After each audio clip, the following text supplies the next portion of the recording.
Bonjour à tous. Donc, on va attendre Madame Amina Diagne pour commencer. Bonjour Laurent, comment tu vas?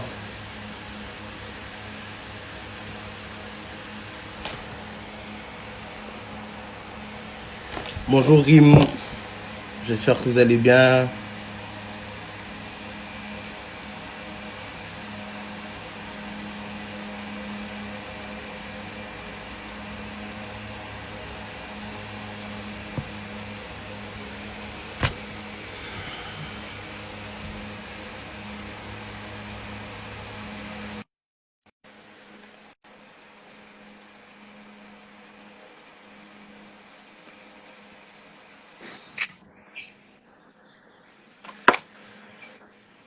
Bonjour, Bonjour, bonjour, comment ça va? ça va très bien et vous?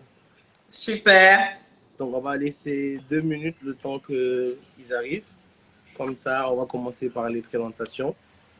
Oui, bien sûr. Et ensuite, on va dérouler. Ok. Bonjour Nanou, bonjour Awadia. Vous êtes tous des élèves de Telma en ce moment sur le feed?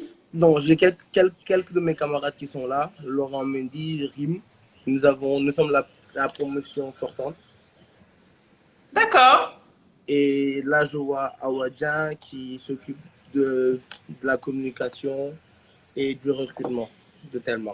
Ok. Bonjour Nanou, j'espère que vous allez bien. Bonsoir Nena. Super. Et donc vous, Donc, vous êtes la promotion qui a fait la licence cette année, c'est ça? exactement. Excellent. Super. Donc, on va démarrer dans 30 secondes. Ok. Euh, donc, comme vous avez dit de vous appeler Amina, bonjour Amina. Bonjour. J'espère que vous allez bien et que vous avez passé une belle semaine. Oui, très bien. Merci Donc, bien. je vais me présenter. Je m'appelle Amadou Sall. Mhm. Je suis étudiant. Je viens de terminer mon bachelor en hospitality and luxury management à Tema Business School. D'accord. Et actuellement, je suis responsable business development à Elixir Prestige Sénégal. Ok. Donc, nous sommes dans la restauration collective, restauration d'entreprise, restauration d'école, tout ce qui est restauration. Elixir Prestige. On C'est vient eux qui tout font juste. les croissants surgelés ou c'est pas eux? Non, c'est pas nous. En fait, Elixir vient tout juste d'être créé. Ah, ok.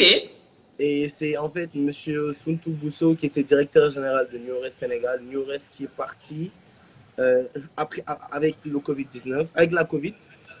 Et Mhm. donc, Monsieur Bousso a créé une société Elixir pour en fait reprendre tous les marchés que Nures a laissés au Sénégal. Intéressant. Donc, pour l'instant, nous gérons le restaurant de la SAR, Société africaine de raffinage du pétrole. D'accord. Ok. Donc, on va vous laisser vous présenter. Donc, je suis Amina Diagne, fondatrice de Minapro, une structure qui donne conseils, coaching, formation sur l'entrepreneuriat. Et donc, certaines des thématiques, c'est tourné vraiment pour ceux qui veulent créer une entreprise, qui en sont au début. Les autres profils, c'est des personnes qui ont déjà démarré et qui se posent des questions sur justement comment je vais structurer mon activité, comment je vais développer mon activité. Et comme sur la page aussi, il y a souvent des personnes qui sont déjà salariées, qui sont quand même épanouies dans ce secteur-là. Parfois aussi, j'adresse des thématiques liées à la productivité, comment améliorer ses performances, comment gérer sa carrière également. Donc tout ce qui est Ok, autour de vraiment performance, structuration, développement d'affaires, c'est vraiment ça qui me passionne. d'accord, ok. Mm. Donc, est-ce que vous pouvez vous présenter en passant, comment ça s'appelle, par votre Mon parcours? parcours professionnel, académique et professionnel si possible? Alors, mon parcours académique est assez intéressant dans le sens où quand j'ai eu mon bac, j'avais pas une très grande idée de ce que je voulais faire. Je Ok, savais que je voulais être dans tout ce qui est économie et je me suis inscrite en AES. Et AES, à l'époque, on appelait ça Association des étudiants sénégalais parce que c'était tout le fourre-tout. C'est pour administration économique et sociale. Et ok, presque tous les Sénégalais qui n'avaient pas une idée très claire de ce qu'ils voulaient faire allaient se retrouver en AES. Et donc, quand j'ai démarré cette formation, je me suis rendu compte que on faisait essentiellement à moitié du droit et à moitié de l'économie. Et là, je ok, me dis, écoute, j'ai un problème parce que si je continue comme ça, je serai jamais aussi bonne que quelqu'un qui a fait que du droit et je serai jamais aussi bonne que quelqu'un qui a fait que de l'économie. Donc là, je me suis dit, bon, il faut que je me spécialise et j'ai choisi un DESS. À l'époque, c'est comme ça que ça s'appelait. Maintenant, ça s'appelle ok, un master en gestion des risques à Sciences Po Bordeaux. Et là, ce qui était difficile, c'était que dans Sciences Po Bordeaux, parmi les critères d'inscription, c'était écrit vous avez fait Hippocagne, prépa, sciences éco, et à ok. aucun endroit il y avait écrit AES. Et donc là, je me dis mais comment je vais faire pour intégrer ce programme-là prestigieux? Et je suis allée sur leur site. Et j'ai regardé la liste et le directeur de programme, merci Dakar Foodies, le directeur de programme s'appelait Dominique Dardon. Et je me suis dit, OK, je vais commencer maintenant à suivre Dominique Dardon dans absolument toutes ses présentations, tout ce qu'il doit faire, mais vraiment, j'étais en train de le stock. À chaque fois, même qu'il y avait salon du livre, peu importe, dès qu'il y avait un prof du programme qui avait une présentation, j'y allais. Et le jour, et donc finalement, ils ont commencé à me reconnaître. C'est qui cette Sénégalaise qui assiste à toutes les conférences? J'étais prête à prendre 2 heures de temps le bus, et c'était des thématiques qui m'intéressaient parce que c'était lié à Ok, l'Afrique. Et donc le jour où il a fallu faire la sélection, on me dit oui, donc pourquoi vous voulez faire le programme? Et c'était à l'époque quand il y avait la crise ivoirienne. Et j'ai dit oui parce que justement les experts avaient vu que cette crise était en train d'arriver alors que ça a surpris tout le monde. Et là, celle qui faisait l'entretien me dit mais non, non, non, ça a vraiment surpris tout le monde. Et là, je me suis laissée aller, oui, non, mais tel professeur a donné telle théorie et puis telle théorie. Et c'est comme ça que j'ai intégré le programme. mais Et voilà. Donc c'est bien. jusque-là, tout allait bien. Sauf que je rentre dans le programme et je me dis, OK, je vais me spécialiser en gestion des risques. Et là, on a risque politique, risque juridique, risque financier. Et je me retrouve finalement avec le même problème. Et je me dis, bon, d'accord, quand je vais rentrer dans le milieu professionnel maintenant, je vais me spécialiser. Et donc, dès que je finis Ok, mon master, j'intègre KPMG. Et quand j'intègre KPMG, j'intègre la partie conseil. Et donc là, pareil, aujourd'hui c'est l'industrie laitière, demain c'est l'industrie cinématographique. Et donc c'était pendant longtemps ce besoin, je me disais mais j'ai besoin d'être experte dans quelque chose. Et finalement, l'expertise que j'ai développée, c'est de pouvoir très facilement apprendre à peu près n'importe quelle compétence. ok, Et ça a nourri finalement ce côté entrepreneuriat. C'est ça qui m'aide aussi aujourd'hui dans le coaching parce que ça m'a permis d'avoir un champ très très large au niveau des compétences. Donc voilà. Après KPMG, j'ai intégré une société informatique solide à titre de directrice commerciale. Et c'est après, en fait, Solide que je me suis découvert cette passion sur le développement personnel, sur l'entrepreneuriat social par rapport au milieu ici. Et ok, je me disais, c'est injuste. On a tellement de potentiel et les gens sont en train d'échouer juste parce qu'ils n'ont pas les bons outils. Et donc là, je me disais, la concurrence, elle doit pas se faire sur des outils de base de type comment monter mon business. La compétition, elle doit se faire dans vraiment ces aspects de talentueux. Et ok, c'est là maintenant que j'ai commencé à développer ces programmes-là pour dire La base, tout le monde doit l'avoir. On doit être bon sur ces principes-là en termes d'entrepreneuriat, management et autres.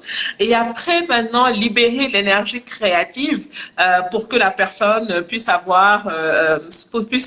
évoluer dans le cadre de son développement d'affaires. Ok. Donc voilà pour mon parcours. Ben, le parcours est très beau. Par contre, Merci. votre stratégie pour intégrer Sciences Po a vraiment payé. Ah oui, On à la voit que c'est paix. vraiment très ingénieux. Donc moi, la première question que je vais vous poser, c'est Oui. pourquoi vous avez décidé de quitter les grands groupes comme KPMG, qui sont un peu partout dans le monde, Oui. pour lancer Minapro? Alors, c'est une très bonne question. Quand j'ai intégré KPMG, euh, j'ai toujours été de nature très curieuse. La partie analyse, la partie recherche, c'était quelque chose de très intéressant pour moi. Et à un moment dans mon expérience, quand je venais proposer des choses, surtout que j'adorais tout ce qui était digital, électronique, de nouvelles manières de faire des choses. On me disait, écoute, oui, Amina, mais les procédures, c'est pas comme ça. Et on me mettait dans une. Et à un moment, donc j'étais là, il y avait mon manager et il y avait l'associé. Et quand je Ok. faisais un rapport, un rapport de 60 pages. Mon manager, il regardait ça et il me disait, oui, non, mais le tableau là, il n'est pas totalement aligné et autres. Bon, à la fin, ça m'a aidé, mais j'étais tellement frustrée, j'avais envie de discuter sur mais vraiment le fond. Quand j'essayais de le bypasser pour aller vers l'associé, on me disait non, non, non, ton travail, c'est vraiment voilà. Et j'avais l'impression d'être limitée dans les choses à proposer. À chaque fois qu'il y avait une innovation que je voulais suggérer, on me disait ah mais non, non, non, il faut que ça passe par tellement d'étapes de validation, de processus. Oui, ton idée, elle est bonne, mais on peut pas adopter ça au niveau de l'organisation parce qu'il y a toutes ces règles, il y a toutes ces procédures. Et donc, j'étais frustrée. Donc, Ok. c'était vraiment cette contrainte-là que j'avais. D'accord. Mais après j'ai un prof qui me disait ça en première année ou deuxième, c'est que quand vous êtes dans les grands groupes, des fois, c'est pas très intéressant parce que il y a vraiment toutes les procédures sont déjà là. Il faut essayer de les appliquer à la lettre et c'est très compliqué. Oui, c'est très Donc, selon vous, formateur. Mais c'est ouais, très c'est très formateur. formateur au début. J'ai presque envie de dire c'est une étape nécessaire justement pour bien comprendre ces dynamiques-là.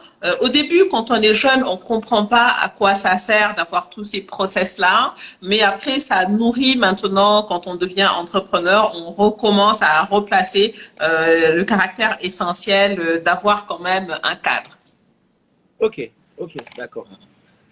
En tout cas, le mot entrepreneuriat, c'est un mot qui revient assez souvent. C'est vraiment maintenant en vogue. Les jeunes, ouais, je vais entreprendre, je vais entreprendre. Tout le monde veut entreprendre. Et en fait, c'est quasiment pas possible parce que tout le monde ne peut pas entreprendre. Donc, selon vous, la deuxième question serait, selon vous, qu'est-ce que c'est que l'entrepreneuriat? À quoi consiste l'entrepreneuriat? Alors, d'abord, qu'est-ce qui te fait penser que tout le monde ne peut pas entreprendre? Pour moi, pour entreprendre, il y a des profils vraiment qui vont avec l'entrepreneuriat. D'autres, c'est Ok. vraiment des gens, c'est mon point de vue à moi. Et pour moi, tout le monde ne peut pas entreprendre. Parce que les gens qui entreprennent ont besoin de gens avec qui travailler. Donc, si tout le monde Alors oui, entreprend, en fait, ça devient vraiment très compliqué. oui, je comprends dans ce sens-là qu'effectivement, si tout le monde est entrepreneur, qui va travailler pour qui? OK? Maintenant, est-ce que toutes les personnes ont les capacités de devenir entrepreneur? Si c'est en termes de capacité, moi, j'ai envie de dire oui. Ma philosophie, c'est que notre passé ne nous définit pas. À n'importe quel moment, quel que soit le passé qu'on a eu, on peut décider à tout moment de changer complètement nos habitudes, nos aptitudes pour avoir un futur qui est différent. Donc, le premier commentaire que j'ai souvent par rapport à ça, c'est votre passé ne vous définit pas. Ne vous limitez pas par rapport à ce que vous avez vécu dans votre expérience passée. Choisissez votre vie, votre fonctionnement en fonction de vos rêves, en fonction de vos aspirations. Donc, en termes de capacité, oui.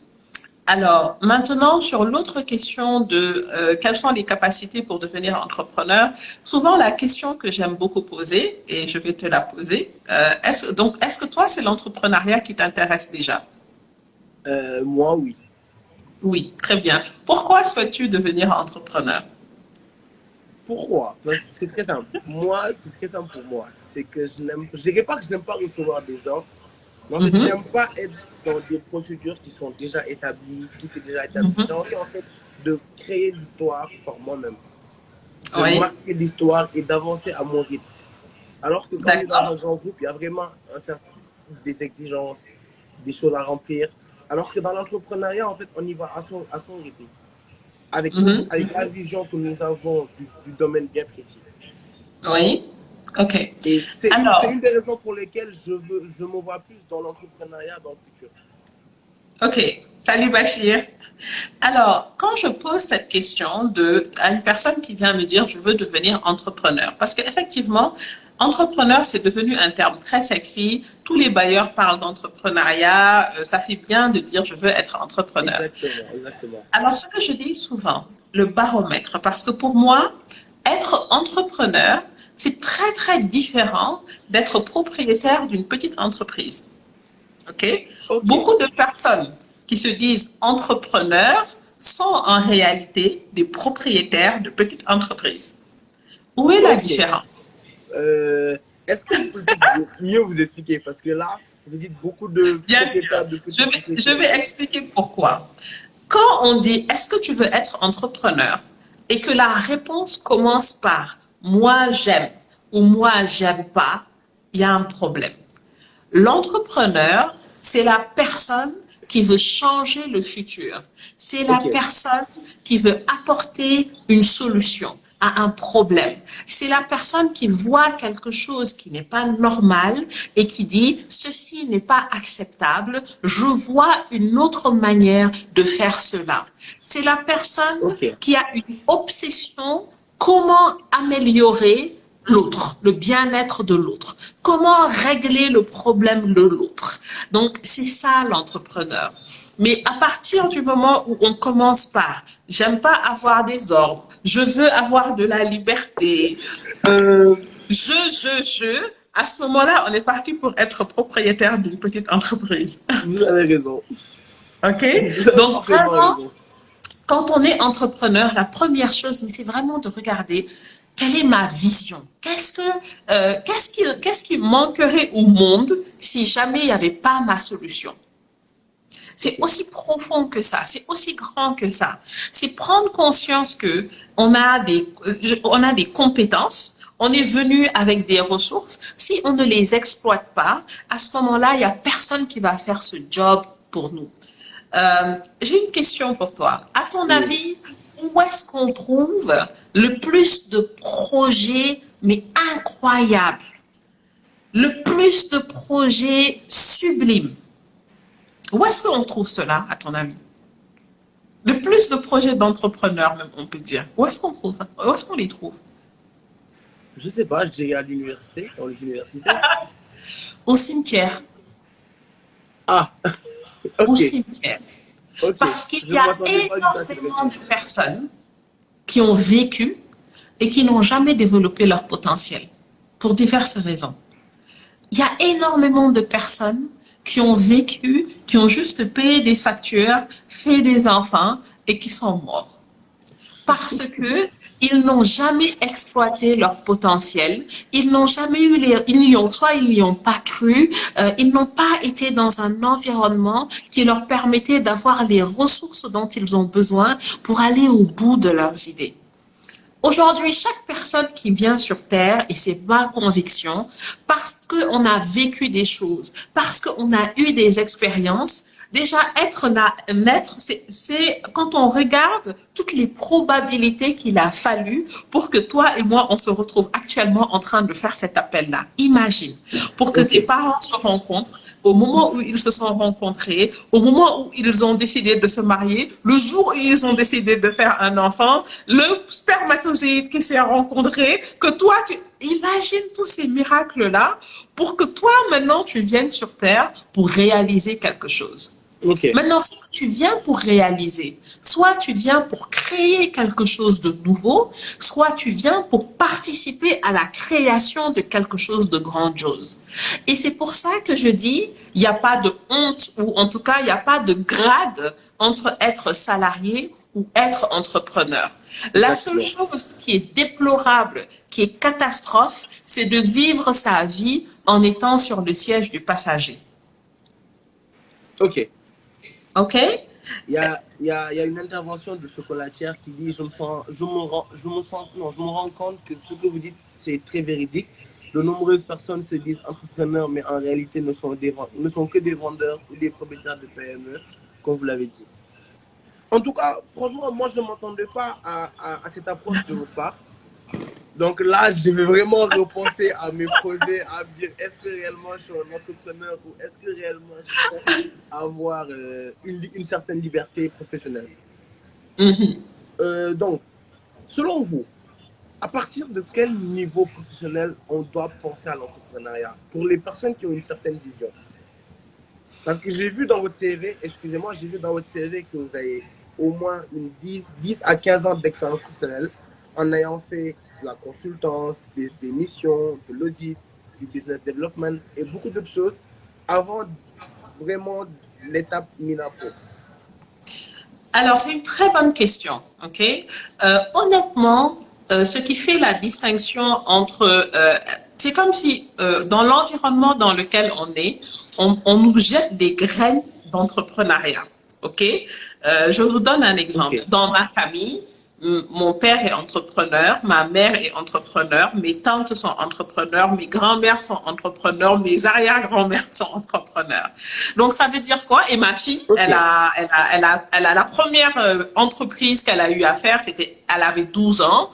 C'était oui, je veux des slimes. J'ai du mal à trouver des slimes à Dakar. Je vais regarder sur YouTube des tutoriels pour faire des slimes. Au début, c'était je fais des slimes pour moi-même et après, c'était je crée une page Instagram et je vends des slimes. Elle avait 12 ans et là, maintenant, c'est autre ok. chose. Donc, c'est l'environnement en réalité Très qui ingénieux. plante des graines d'entrepreneurs en nous, qui fait qu'on commence à se rendre compte que ah, mais je ne suis pas obligée de juste consommer ce qui m'est proposé. Je peux commencer à réfléchir à des solutions. D'accord? Maintenant, la Ok, réalité pour moi, c'était quoi? C'est que être entrepreneur, quand même, ça se prépare. D'accord? ok, L'expérience professionnelle que j'ai eue m'a permis à apprendre à travailler dans un cadre, développer ma confiance en moi, le fait d'être à KPMG, qu'aujourd'hui on me dise il faut que tu fasses une recherche sur ça, avoir un feedback par rapport au travail que j'ai fait, c'est ça qui m'a permis au fur et à mesure de développer des compétences. Donc c'était ça les atouts par rapport à cela, ok, d'observer pour ne pas faire un certain nombre d'erreurs.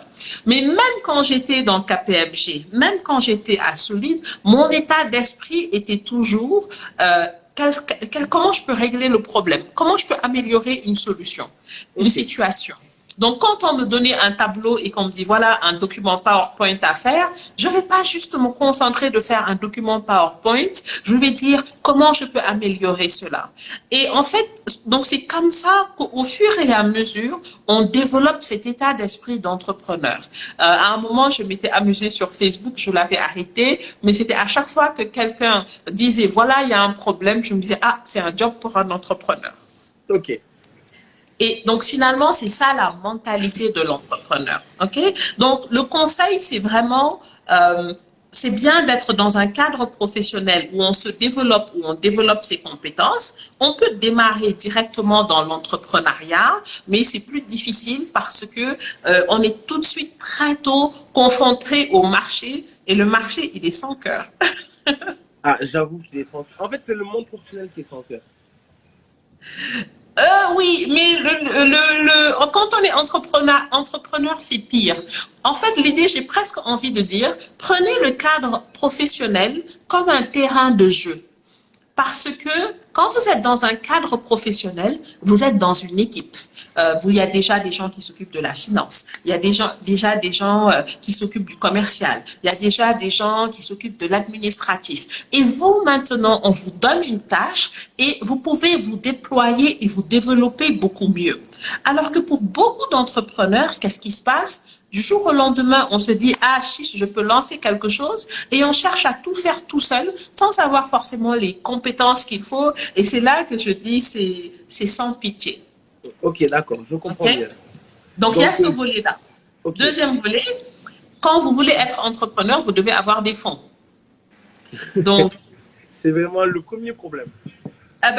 c'est pas toujours le premier problème, mais ça peut être un problème. Donc, dans mon cas, même si je voulais me lancer dans l'entrepreneuriat plus tôt, je n'en avais pas les moyens. Il fallait que je travaille plus, que je diminue mes charges pour mettre suffisamment d'argent de côté pour dire, OK, même si mon business ne fonctionne pas pendant 1 an, j'ai de quoi vivre. Ok, Donc, parfois, il y a cette réalité-là aussi qui vient de est-ce que je peux me permettre de dire juste je vais me lancer dans l'entrepreneuriat, est-ce que je peux me passer de ce salaire-là? Donc, souvent, c'est un peu cette partie-là qui va expliquer que beaucoup vont faire pendant un certain temps les deux en même temps avant de lancer leur entreprise. ok, d'accord, je comprends. Mais d'après ce que j'ai compris de ce que vous disiez tout à l'heure, il faut avoir un certain nombre de prérequis pour se lancer dans l'entrepreneuriat. Selon vous, quels sont ces prérequis? En dehors du fait OK. d'avoir une vision, de vouloir changer les choses, de vouloir améliorer un service bien donné ou un certain domaine. OK. Alors, honnêtement, ce premier point-là, avoir une vision qui est bien claire, c'est essentiel. OK? Comme je sais qu'il y a beaucoup de personnes qui sont en train d'écouter, qui sont jeunes, j'ai envie de dire, allez, jusqu'à 30 ans, développez vos expériences. Cherchez à découvrir énormément de choses. Parce que qu'est-ce qui se passe? Vous voulez vivre tellement de choses qu'au moment de choisir, vous avez vécu des expériences, mais c'est grand comme ça.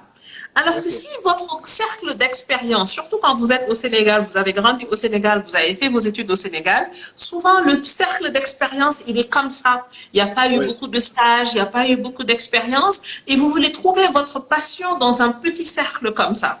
Donc, la première chose dans cet aspect de prérequis, parce que vous devez vous connaître vous-même, c'est de vivre beaucoup d'expériences et d'être ouvert à beaucoup d'expériences pour vraiment savoir, mais qu'est-ce que j'aime vraiment, qu'est-ce que j'aime faire, vers quoi je veux aller.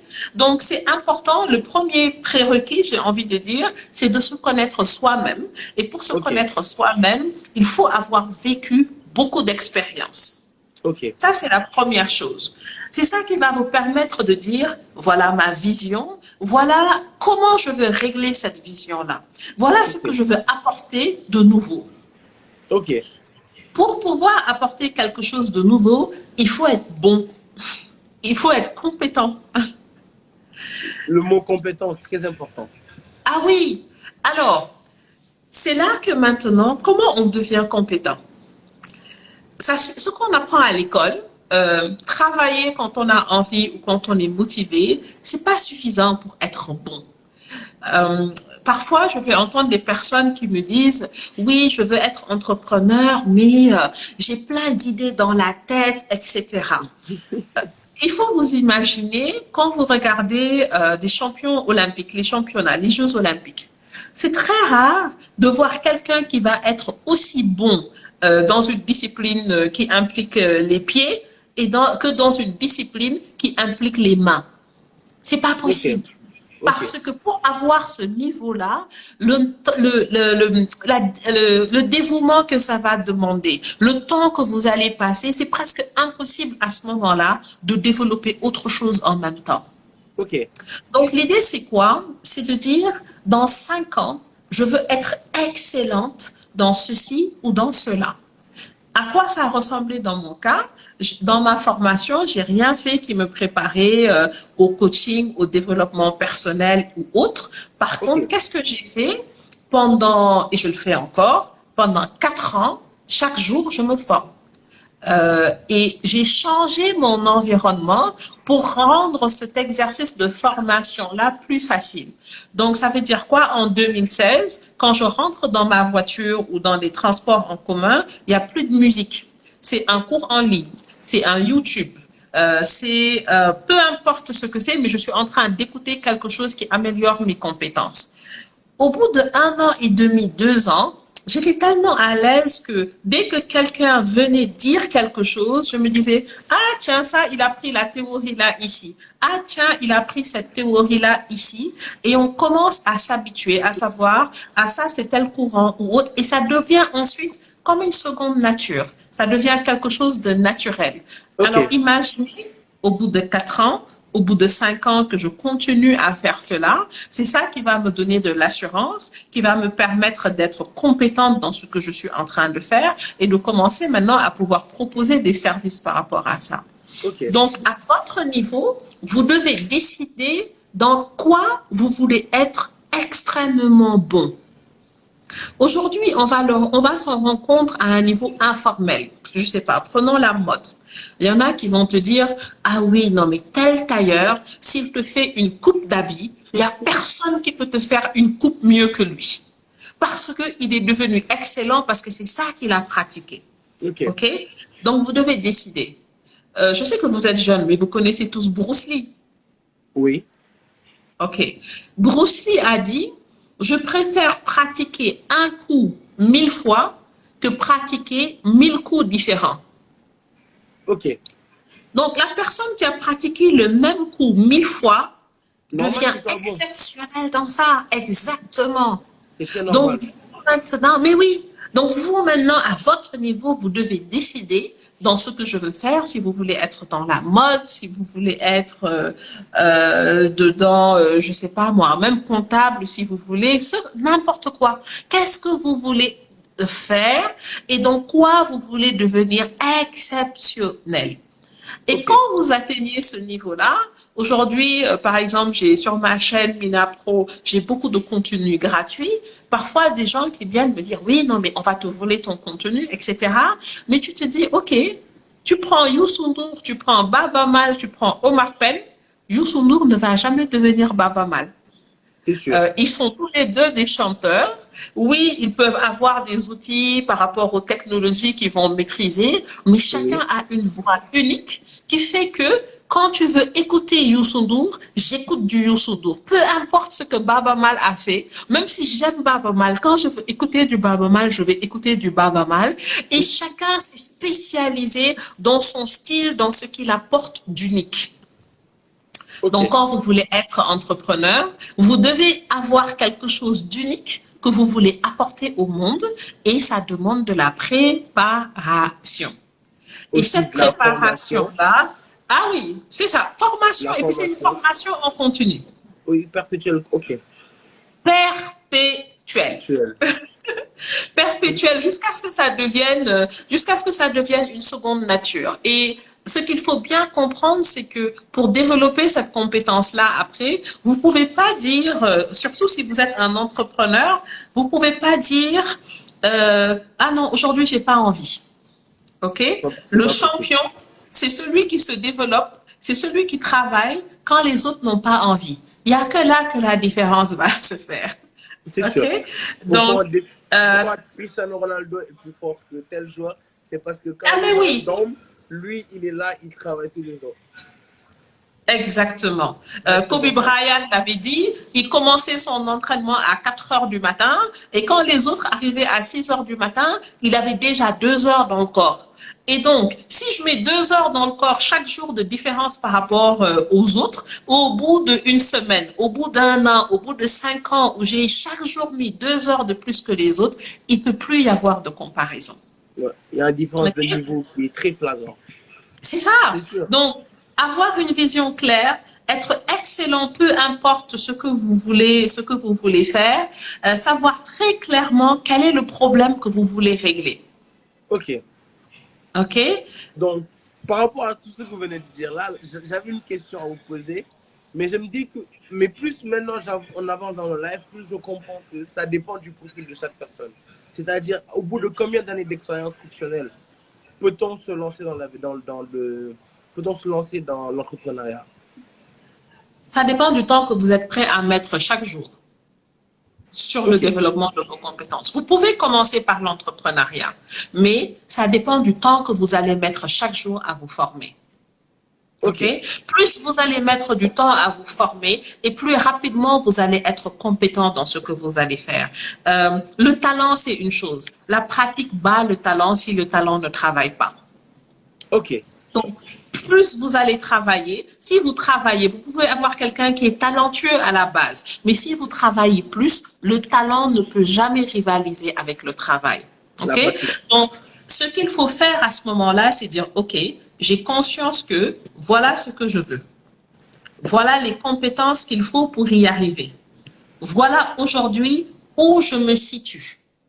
OK? Ok, Et voilà le gap.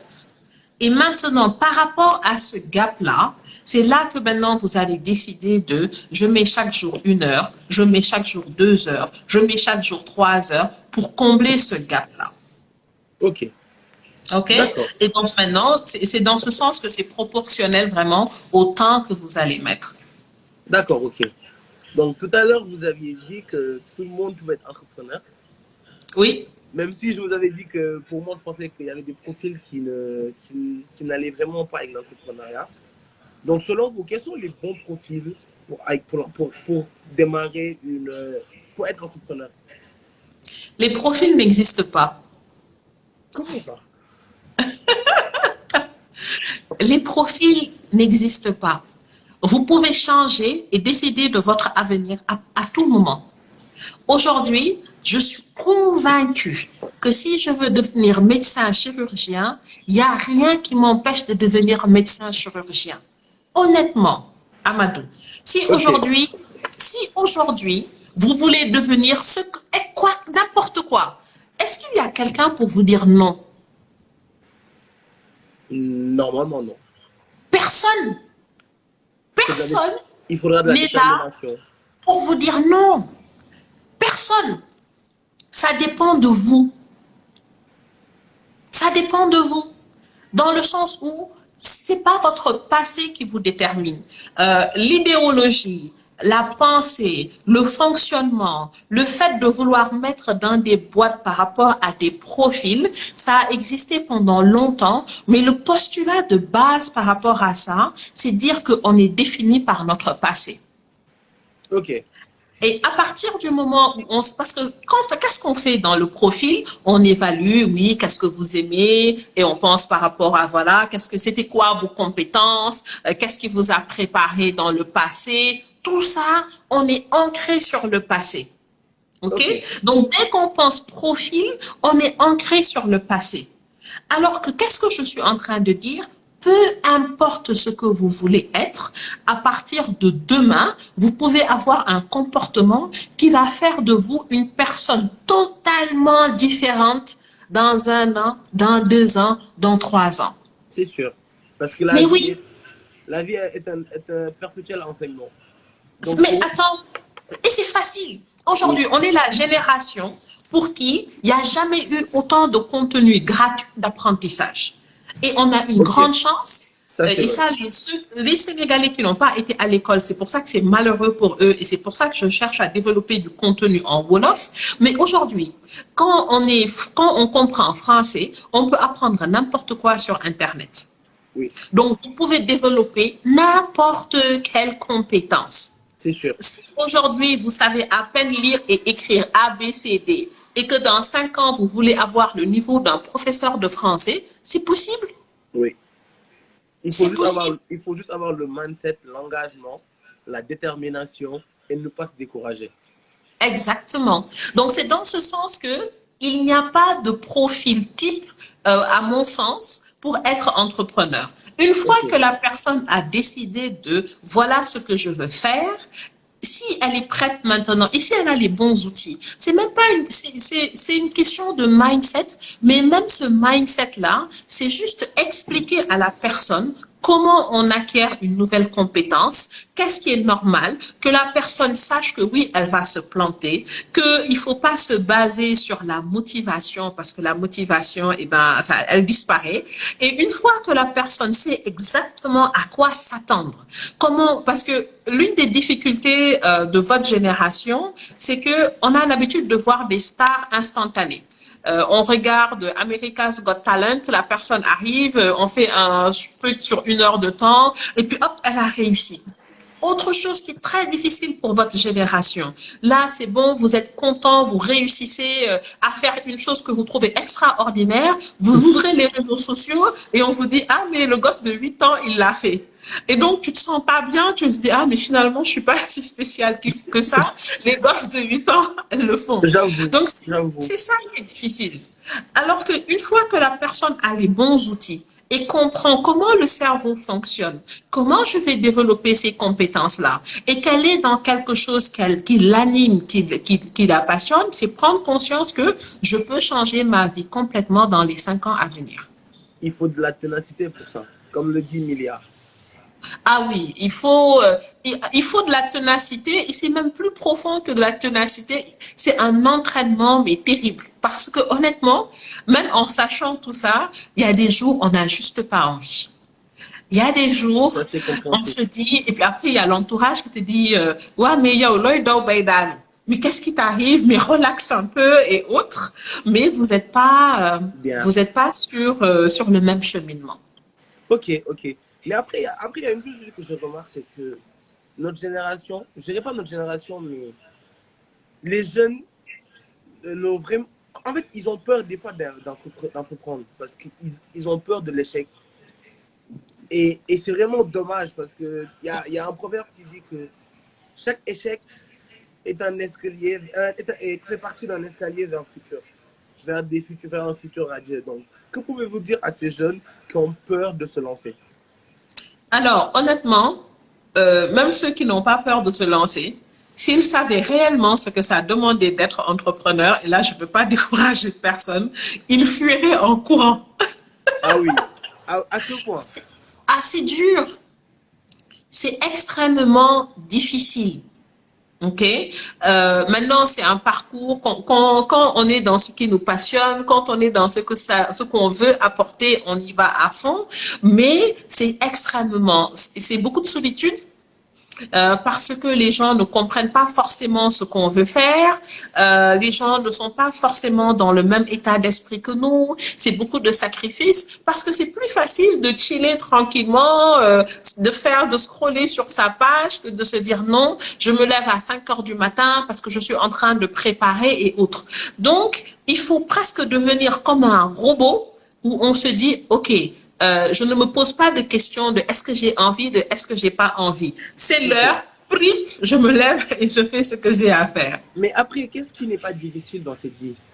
Tout est difficile. Rien n'est facile. Mais alors, il y en a beaucoup qui ne le savent pas et c'est pour ça qu'ils vivent des vies médiocres et qu'ils se plaignent tous les jours de la vie médiocre et qu'ils ne font jamais le pas pour aller vers ce qui est difficile. Parce qu'effectivement, tout ce qui vaut la peine d'avoir est difficile à avoir. Et donc, dans cette thématique de l'échec-là maintenant, c'est de bien prendre conscience que, OK, on va échouer. Et qu'on va maintenant, quand on va échouer, la prouesse, c'est de réussir à se relever. Et souvent, et c'est pour ça que je fais ce contenu, c'est vraiment de comprendre, pour beaucoup d'entrepreneurs, c'est pas de leur faute quand ils échouent. Aujourd'hui, on sait que si on veut devenir pilote, on sait qu'il y a des choses qu'on doit apprendre pour devenir pilote. Si on Ok. veut devenir chef cuisinier, il y a des choses à apprendre pour devenir chef cuisinier. Et puis après, maintenant, on a des gens qui veulent devenir entrepreneurs, mais sans jamais rien apprendre des compétences qu'il faut pour devenir entrepreneur. Ah, Donc, ça, c'est c'est un problème. prévisible et normal qu'ils échouent parce qu'ils n'ont pas les clés et ils n'ont pas les outils pour. Mais après, Donc, chaque échec peut forger la personne pour qu'il puisse ah faire une oui, auto-évaluation de ce qu'il avait commencé, euh, ce qu'il avait accompli, ce qu'il n'avait pas accompli, qu'est-ce qui a marché, qu'est-ce qui n'a pas marché, et aller de l'avant en fonction de cela. Il y a alors, d'ailleurs, il y a d'ailleurs Mister Omo qui dit il faut faire un choix et assumer son choix, c'est-à-dire se donner les moyens nécessaires de réussir dans un domaine, qu'il y ait de la casse, être prêt à recevoir les coups de la vie. Oui, et ça fait mal. Ça fait mal. En Oui, général, on dit les gens échouent 7 entreprises avant d'avoir la bonne idée qui va leur permettre de se développer. Je suis pas loin des 7 échecs. Maintenant, les 2 plus grandes leçons que j'ai eues à mon niveau dans mon parcours d'entrepreneuriat, c'est que on ne peut pas faire plusieurs choses en même temps. ok, Euh, j'étais cette personne qui avait 2, 3 projets à suivre en même temps parce que je me disais, écoute, j'en ai les capacités, je me suis formée et autres, avant de réaliser que non, l'énergie que ça demande de juste avoir un succès sur un des volets est tellement importante que c'est pas possible de faire autre chose à la fois. c'est Donc, sûr. on peut tout faire, mais on ne peut pas tout faire en même temps. Ça, c'était une leçon maintenant que j'ai bien intégrée. La deuxième leçon également, c'est que on ne peut pas changer les gens. Ok, ça c'est une chose à retenir par contre. On ne peut pas changer les gens. Parce que je suis de nature très positive, de nature très optimiste, j'ai travaillé avec des personnes que je pensais pouvoir changer et je leur ai juste donné l'occasion de me casser la, comment dire, de me faire échouer plus vite. Ah, c'est sûr, c'est sûr. Donc ça, c'était une deuxième leçon que j'ai bien intégrée. 2, 3, peut-être la troisième, c'est rentrer dans un business que vous pouvez maîtriser, où vous avez le contrôle du business. Si vous Ok, n'avez pas le contrôle, tôt ou tard, il y aura une opportunité qui va faire que on va vous déboulonner. ok. Donc là, nous sommes il reste 10 minutes pour la fin de ce live. Donc, on va Oui, passer à des questions plus sur votre expérience dans l'entrepreneuriat. oui. Est-ce que vous pouvez me donner les 2 meilleures expériences que vous avez eues depuis la création de Minapro? Alors, il y a 2 phrases que j'ai eues qui me font énormément plaisir quand je fais des formations ou quand je fais un coaching. C'est la personne qui va me dire, ah ça, je ne l'avais pas vu comme ça.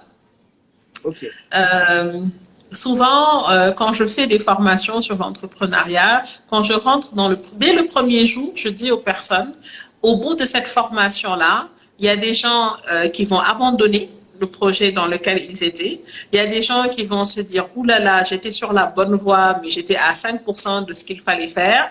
Et un troisième profil qui va se dire, OK, c'est super, je suis à fond dans ce que je fais.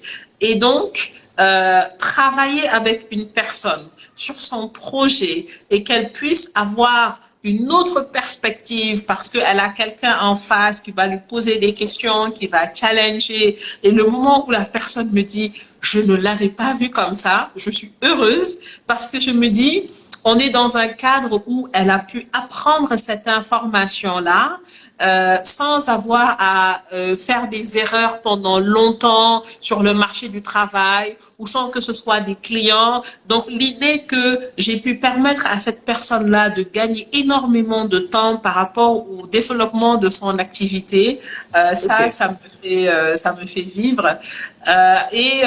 Le deuxième élément qui a été très inspirant pour moi, c'est quand j'ai commencé à développer du contenu de formation en Wolof.